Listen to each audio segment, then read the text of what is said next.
All right, can you guys hear me? Sure, it looks like. All right, we are already 9 minutes late, so I'll try to make sure that we are maybe able to get on time.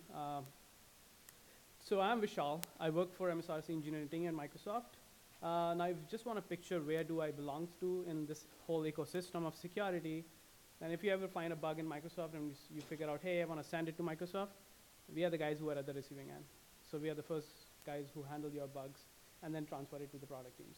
So yeah, so if you have any grievances around these communications, feel free to reach out to me during this conference, or I have a Twitter handle if you want to reach out to me there as well.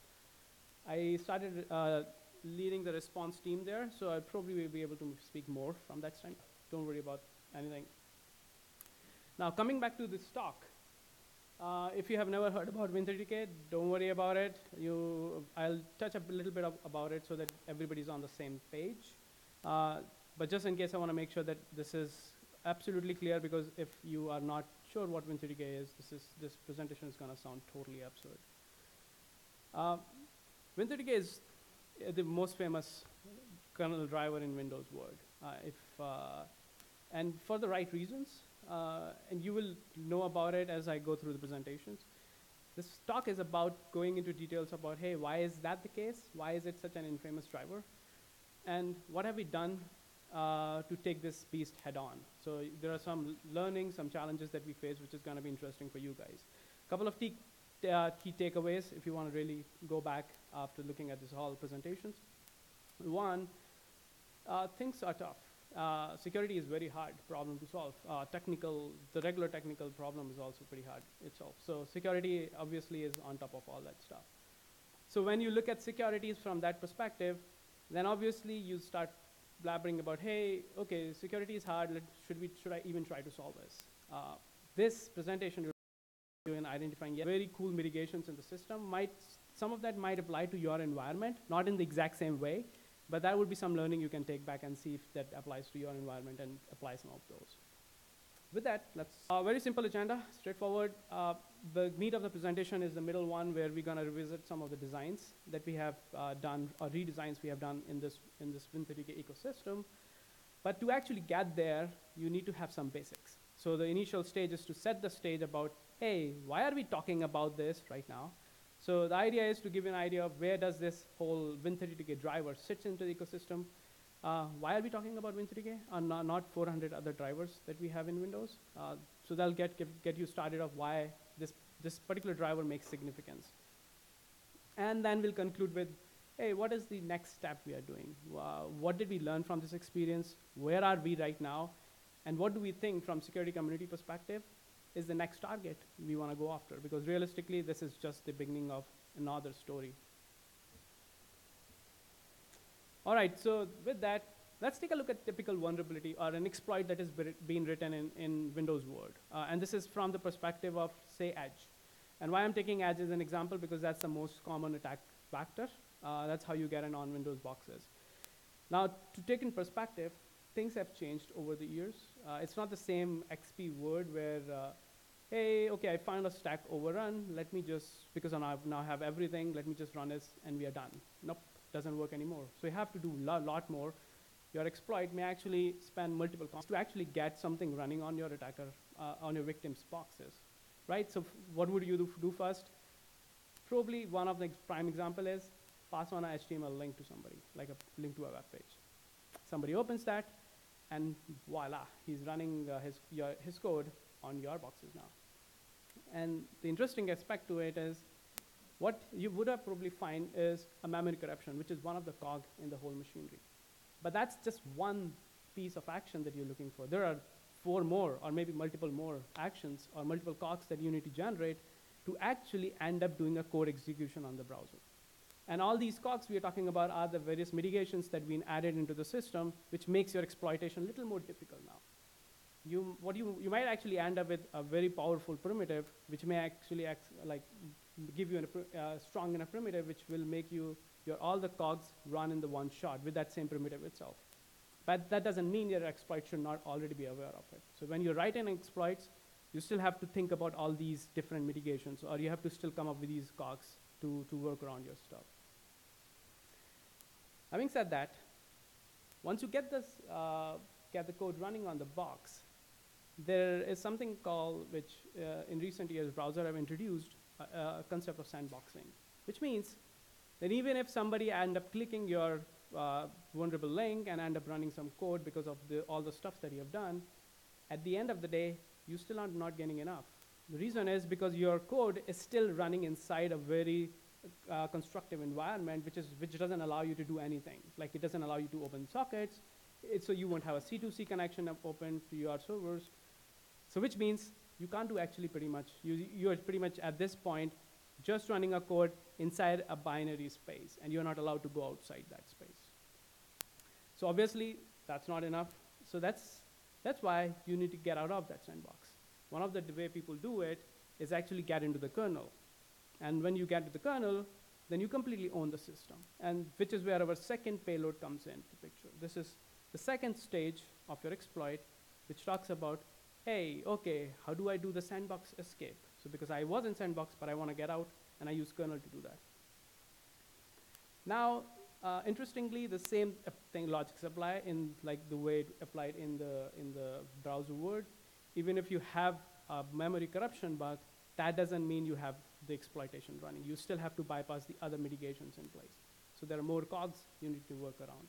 So in and all, what I'm trying to get to is here is, you have a complex machinery now, which you have to connect all in sync to somehow make the connection from getting an HTML link to end up owning the system.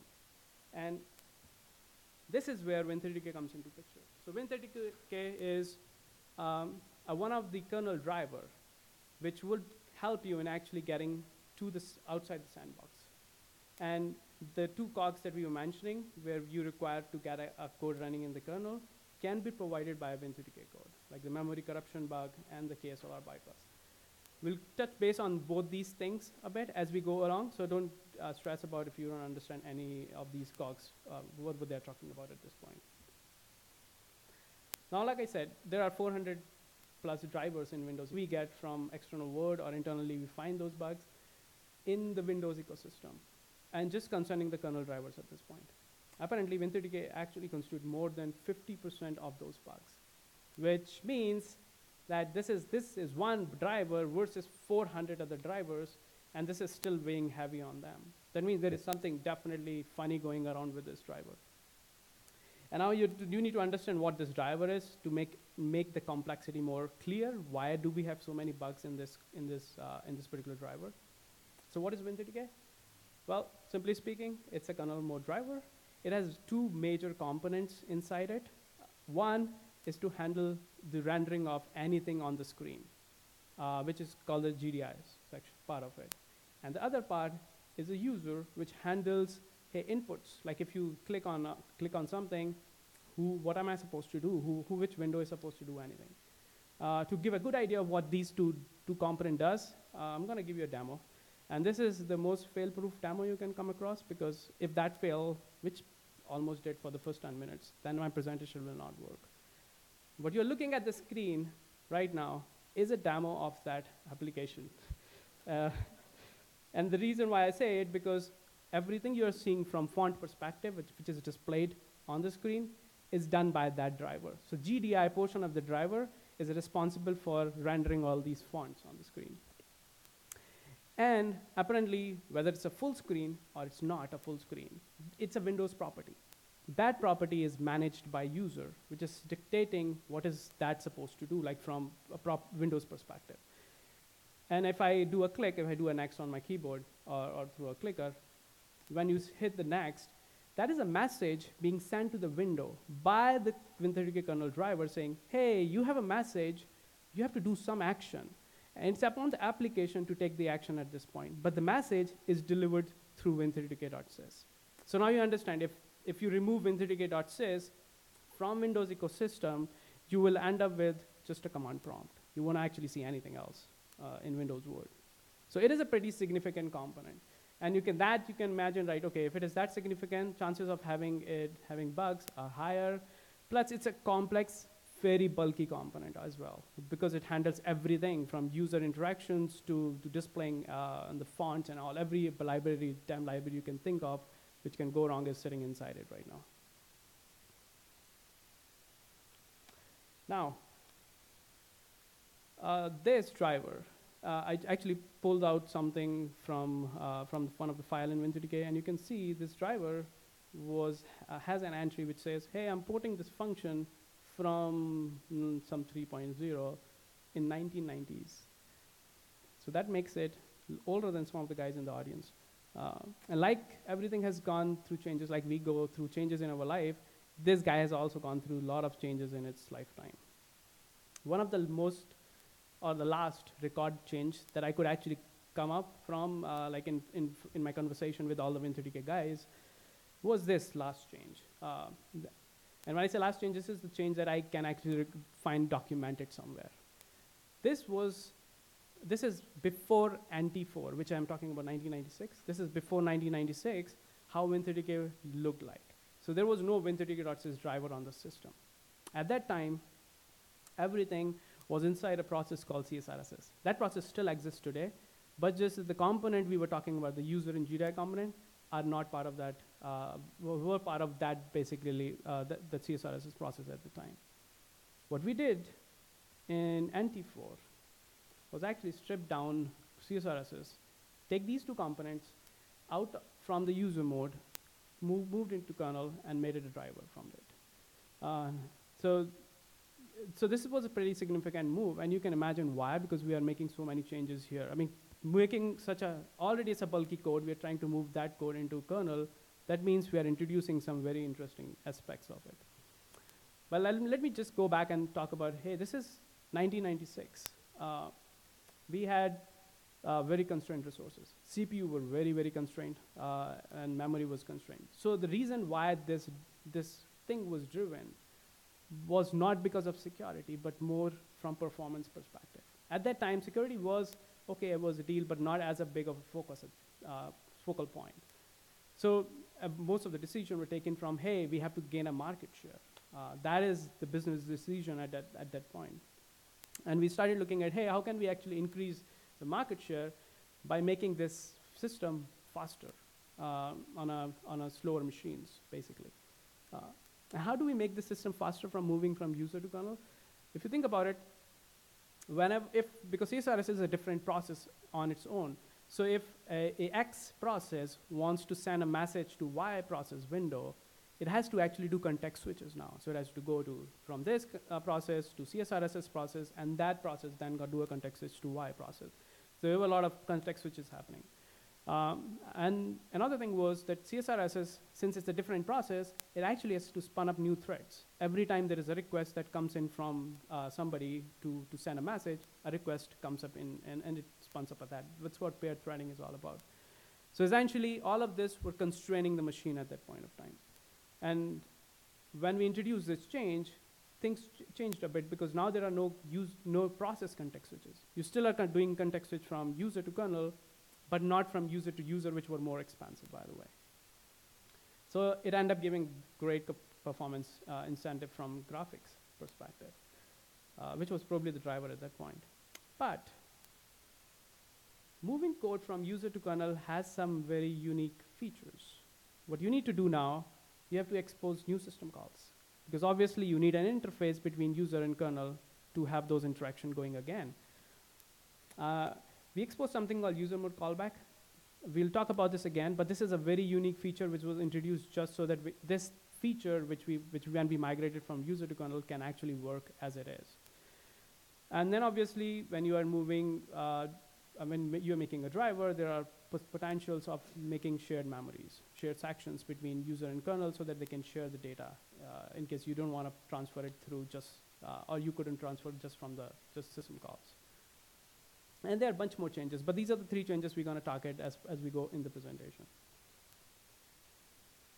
And obviously, you can think of like all these bigger changes that we are looking at has some security implications. As we go along the presentation, I'm going to discuss about it. But I just want to stress, at that point, security took a hit in favor of performance. And why does that happen? So as we look at all these 3 changes, which we have seen going through while making these migration from user to kernel, we'll touch base on all these 3 and see how we have tackled this from security standpoint. So now, before I go and jump into this, the idea at this point is, okay, you know that things have gone south from security standpoint when we migrated from user to kernel. And there were some glaring problems from security standpoint. And a couple of years back, like in 2016, we hit a very low period for Win30k.sys when there were like 14 bugs reported in Pwn2 on competition. And it was the worst case scenario for Windows when we looked at every bug, every exploit that was written on Windows had something to do with Win30k.sys. And that point was which was an eye-opener. We already were aware of how bad this component is and how things have gone. But that was like, okay, now this is the worst case. What do we do? We can sit on this and see what happens next year, or we can take some drastic decisions. And at that point, we sit down, looked at all the design. This is where the previous, whatever the design changes you have seen came into picture. And we thought, okay, we know these few areas which were design decision at that point of time. How do we do now? What should we do to make sure that this doesn't stick out to us? And at that point, you still have to understand this. Like Windows has few basic pillars, and it sits on those basic pillars. One is you cannot actually take performance out of it. Whatever is performing today, that's the performance you have to keep sustaining on. I mean, it's very difficult to sell a product if your next version of the product is not going to be same, or at least closer to the performance as the previous one. Another is AppCompat, which is a huge deal at Microsoft. Especially for Windows, you cannot take AppCompat risks. Like if some applications like starts breaking because of some dependencies on older operating system, you have to just sustain it, unfortunately. And those are the parallels, and those were the major pillars we still have to comply no matter what redesigning we do in our Windows going forward. So with that in mind, we thought about, okay, let's take the syscall in consideration for the beginning. So Win30k has over 1,100 syscalls. This is twice the size of NTOS, the actual kernel syscalls, which makes it such a huge attack surface. And interestingly, some of the syscalls are more deeper. And when I say deeper, it's like, hey, your system call is just, okay, anti-call one param, which is like just a name for it. And then you pass a parameter. That parameter dictates, okay, what actual system am I supposed to call now? So because that means your system call is just an entry at this point. You are actually going to make more deeper system calls while you actually do the transition further. So 1,100 is just a number. It's probably much bigger than the actual surface. So writing code in itself is a hard problem. And now you're asking developers to write secure syscalls, which comes up with its own set of problems. Like you have to take care of all these stuffs that comes with syscalls. If you are not, then think of this. User to kernel is a security boundary, which means that if you find even a single bug in any of the syscall, that means you find a hole which from where you can go from user to kernel. So you have to make sure that every syscall is absolutely 100% secure and has to comply with all the conditions that you are getting in. So like I said, writing code itself is hard. Now you're putting more constraint on it. So obviously it's going to be much more harder. So chances of inducing bugs become just more increasing. So that's why the attack surface just increases drastically. So what do we do? I've given some reference in the title itself. So we do system call filtering. Well, let's hold on for a minute. There is something called no Win30k security policy, which means as a process, if you enable this policy, then you can say to the system that no matter what I do, if I make a call to Win30k, don't allow it. Basically, it's a hard block to not allow any Win30k system calls. Why does it matter? Chrome, for instance, actually uses this feature. And that means if Chrome has a sandbox, like if you end up running some code in the Chrome sandbox, you cannot use Win30k system call to come out of it because it doesn't have any opportunity. Because that layer doesn't exist for it, which is an awesome feature. Unfortunately, we couldn't use it in Edge. So we had to do something more robust or more different from that perspective. So what we did was we realized, okay, even though we can actually disconnect Win30k completely from Edge because of a lot more dependency on it, we can still make it filtered out, some of the content which is not needed. So we end up doing, okay, applications don't need all syscalls. So how about we create a subsystems which says, hey, define what syscalls do you want to allow, and everything else, we are not going to allow you to do that.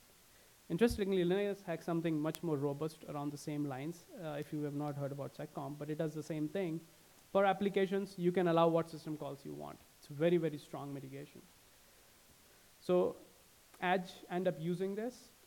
We filter out almost 75% of WinZDK syscalls. Now, there are other components which can also use this feature, which is still Microsoft proprietary at this point. We haven't exposed it to third party yet. What is the impact once we have this enabled? Well, this obviously reduces the attack surface. Previously, it was 1100 syscalls, which you can target any one of those. If you find bug on any of the syscall, you can go ahead and exploit it. But now we have constrained it to like, okay, there are only 250 syscalls that you can pass through. It has two implications. One, obviously, you still have to find bug in only those 250 syscalls. Another, when you're actually writing exploits, you have to rely on other functionality of the OS as well. Like you might be relying on some syscall which does pool spraying, right? So there is a cascade effect to it. So if that pool spray API is now being filtered out, so you may be a little more handicapped while writing the exploit itself. And that helps, and we have seen that helping. But does it kill all exploits? Oh, hell no, it doesn't. We have seen exploits, I mean, people writing exploits even with that filtration in place, which is awesome to see. But that doesn't mean that this filtering is not significant. It is significant. It increases the exploitation cost substantially, because now people have to find bugs only in those filtered out syscalls. And it increases the cost as such. All right, so another major piece was user mode callback. Now this is something that I want to really touch base on, because this is very unique. You wouldn't probably see in any other system. It would be interesting to know how and why does it need it. It is a side effect of all the redesign and designing that I've gone through in WinZDK history. So it'll be interesting to see why we had it in the first place and why it is really needed by us and why we can actually get away from it. So what is it? So let's take a look at this diagram, which talks about, hey, you have a user mode and kernel mode, and there is a boundary in between. Here is a process which wants to destroy a window, for instance. So it makes a Win32 API call, which is a user mode destroy window call. On the right side, I'm showing a call stack, which is going to signify, hey, how my calls are going on. So when you make this call, you make a transition to kernel. Now, for simplicity, there are transition functions when you actually make from user mode to kernel. I'm actually just omitting this for now because it's not needed. What is important is you made a user mode some functionality call, and then which end up calling a system call. And on the call stack, you can see both being transitioned. Now, at this point, this function call is supposed to destroy the window, which is just an object in the memory. But apparently, there is something interesting here. Now, what Windows does is it gives application an opportunity to do something extra. It's saying, hey, why I'm destroying this window, let me go back to the application, and the application decide whether it wants to do anything at this point. For instance, maybe you want to save something which is there on the window, like create a log out of it or something. So basically, it is making you, the application, aware that, hey, I'm going to destroy this window. Is there anything you want to do? And this is where the user mode callbacks comes into picture. This is very interesting because what we are doing right now is we are doing something called reverse syscalls. We are making a callback from the kernel back to the user and giving the user a control at this point, saying, hey, if you want to do any action, do it. Once you're done, okay, I'm going to go and destroy this window. So everything looks fine till every process is behaving properly. But what if there is a malicious user who's trying to do something in this callback now? He's not going to play easy. He's going to play dirty at this point. What he does is, instead of actually doing something normal, he goes ahead and make a call to the destroy window again directly. And at this point, with this destroy window function in the kernel thinks, okay, I have already made a user mode callback. I don't have to make a callback again. Let me go ahead and destroy the window. So what it does is, it just removes the objects from the memory. And this is an awesome opportunity now, because you see, in the call stack, there is still a reference to that memory location. We haven't reached there yet. So what this guy is going to do during this callback, he's going to call a different function which, say, creates menu. This is another object which is going to be created. And somehow he used his feng shui or whatever mechanism to get his menu object allocated in the exact same place where Windows object was allocated before. So typical use after free scenario.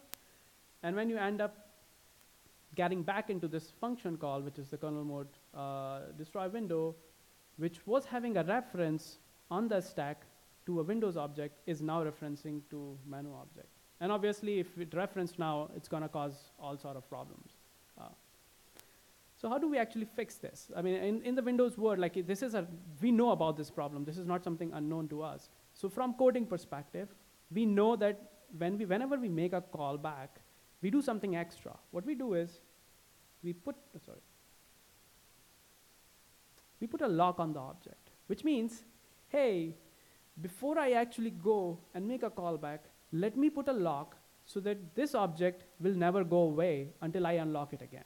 So that way, my function can guarantee that, hey, no matter how many callbacks I made, because I have locked it, it's never going to go away because system is not going to delete it. That way, how you can solve this problem. I mean, that's the ideal scenario, but obviously, it's a code that you have to check by yourself. Like you should be aware of when you're writing this code that, hey, I need to put a lock, and I need to unlock once I'm done with it. And obviously, it doesn't always happen, so that means there are always going to be bugs like this in the system. So just to understand this a bit, Win32k is a very stateless system. And what I mean by that is, Win32k doesn't know what kind of state is it at a given point. It has to do validation at every given instance. So when it makes a callback, either it has to make sure that, hey, I'm making sure that whatever I'm working on is going to stay like this when I am back from this callback, because callback can do anything. It can do any kind of damage. Or it has to revalidate everything after the callback is returned. So those are the stances that you need to take as a part of the code itself, because there is no state that is being maintained. And obviously, this is a complex problem, because anything can happen during that callback. Literally, like once you are out of the kernel context and in the user mode, you can do anything. You can pretty much call any system calls and make the system unstable, delink some of the windows and all that stuff. So you have complete control at that point. It becomes a lot more difficult for Win32k code to keep track of everything going around. And obviously, as we see, use after free bugs pops up because of these kind of design things that have gone in the picture. And when use after free happens, that gives you one of the cog on the exploit machine that we were looking at, which is the memory corruption bug. So what is the solution to this? We sat, like I said, a couple of years back, thinking about, okay, this is a pretty prominent problem. What do we do for it? And obviously, we have to still work on the two pillars that I mentioned, the perf and the app compat. So we cannot absolutely break this feature. So what we said, okay, let's think about memgc. Is actually pretty easy or pretty fun way to do the exact same thing. It's going to make sure that the stack references are sane. If you try to destroy some object and there is a reference on the stack, then I'm not going to let you destroy it. I'm going to wait on it. So we thought about it, how are we going to introduce memgc in the picture? It was a very complicated story. We end up really figuring out that memgc is going to be very complex to do in kernel. There is no precedence to that today. So we went on the board and went back on the board and thought, okay, there are more ways to do it. Let's do it something called stack reference tracker. And let's think of it this way. So we have an object which is already created for you, and there is a kernel stack. Every time you create a reference to that object like this, we make sure that we know what references are being kept on the kernel stack through the object itself. So object is now extended to carry another linked list. And the linked list is going to keep increasing every time you create an object on the kernel stack. So at any given moment, the object knows what references are there on the kernel stacks. And this is not just the one stack. This is just a view of it. There are multiple stacks that can also be there. And every stack it's going to keep a reference the way it is being kept right now. And what's going to happen if I destroy the object? So before destroying the object, I do one action, which is I walk through the whole kernel, whatever the list that I've created, and start nullifying them. What does it give me, like as an opportunity? What it means is, now, while I'm destroying this object, I'm also wiping out all the references on the stacks, which means the next time if there is use after free, or if you start to use that reference, it is already nullified. It doesn't exist. And you might end up doing a null dereference, which will still result into a denial of service, a DOS basically, or a blue screen of death. But it's not going to make your exploit work anymore, because we have stopped you from referencing it to actual memory location. And here are some of the objects that we enlightened in with, like menu object and pop-up. We actually took a dig at, hey, what are the most common objects which have been used in this for this kind of exploitation, and we add up those mitigation for those objects. More objects are getting added based on opportunity as it arises. And obviously the impact is, we were looking at code execution at some point. This mitigation converts the code execution into denial of services. So it's a complete transformation from that perspective. And this makes the bugs unexploitable from that standpoint, because you can't exploit this anymore. So the third piece we were looking at is the shared data. So shared data is actually very common between user and kernel mode space. A lot of drivers uses it to transfer data in back and forth. But Win30k has some very unique requirements. So 2 requirements that I've listed here are handle tables and desktop heap. Now handle table, if you have ever worked on Win32 API space, you actually don't deal with pointers anymore. All you get is handles. Handle to a window, handle to a menu, whatever you get back from an API is an handle. And what does handle means? It's actually, handle is just an index into some table that we carry, which actually has the actual pointers to the objects. And that is the handle table we are talking about here. And desktop heap is something that we are sharing just for sheer optimization, where we say, hey, we are going to share some of the objects from Win30k.sys to the user so that user can run some optimization and make things faster. So we'll talk about this a little more in the next slide. So for example, this is what the system looks like. So you have a handle table, which is in the kernel. It is holding the kernel pointers to actual objects for a given handle. Apparently, we also share it with user mode. And the reason why we do it is to give an opportunity for user to make basically understanding of whether a handle is valid or not. It doesn't have to actually go into the kernel mode to make that assumptions. So it can, because the view is shared, it's a read-only view, but it's still shared.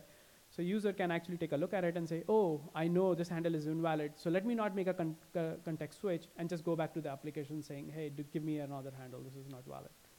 So this is for optimization again.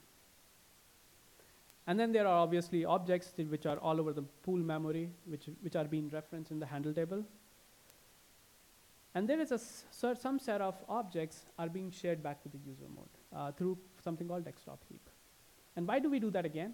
Again, for optimizations. In case you want to know, hey, I'm trying to send a message to a window, process might want to know, hey, is this window my parent window or not? So for that, it doesn't have to actually make a context to the kernel. Instead, it can look at the desktop heap and use that as a primer and make that decision whether, hey, should I actually send it to which window, or should I even send it or not in the first place? So that's why we have this by design. These are for optimizations. But apparently, they also do something interesting. They also leak pointers, kernel pointers, which was really sacred at some point. Like right now, we want to make sure nothing is leaked back to the user, but they are. By design, it's actually leaking these. What does it mean? Okay, so why? Oh, I've already talked why, so I'm going to just run through this. What does it mean? Why are we leaking these pointers, and what does it mean from security standpoints? Well, there is a cog that we talked about, the KSLR bypasses. KSLR is about, hey, do I know how the layout of kernel looks like? And if I end up sending all these content back to the user by default, then that cog is non-existent. That means you're already getting that cog even without finding any bug in Windows system. So there is a by design leaks of pointers because of the features that we have added in this Win32k subsystems.